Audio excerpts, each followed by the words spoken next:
Partido Coligação Frente de Desenvolvimento Democrático decide for apoio para Partido Coligação Aliança Mudança para Progresso e lidera o Siqueira Alexandre Guzmão. Decisão ne FDD foti ligu si reunião nebe halau ia Hotel Novo Turismo le sidera dili. FDD decide apoio AMP tambah cara que resolve no soluciona dificuldade nebe povo enfrenta ia base. Liu problema bemos no estrada hanesamos programa prioridade FDD niang.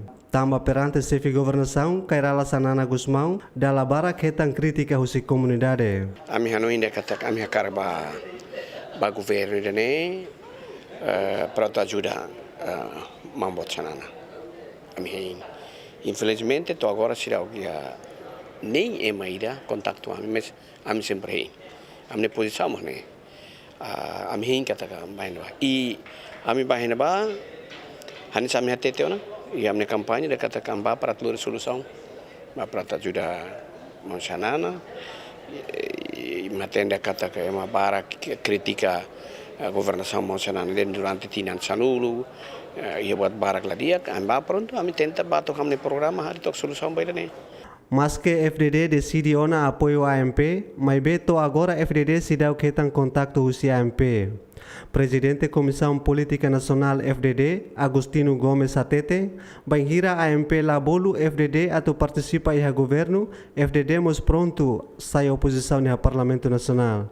Presidente Comissão Política Nacional FDD, Agostinho Gomes mos orgulho, no for parabéns para o povo Timor-Leste, nebe for fiar para FDD, no consegue retan cadeira tolo e Parlamento Nacional. Ami for parabéns para o povo Timor-Leste tomak, nebe for na confiança Miami, for cadeira tolo no Parlamento, mas que a minha competição de bote teve eleição antecipada de tatene katakema ema compara ne eleição antecipada no referendum ida e tarefa kata que competição da e tarefa kata que os partidos outro né e a mim consegue estamos claran a mim sai né ansa orgulho boa para mim e for parabéns para o povo Timor-Leste.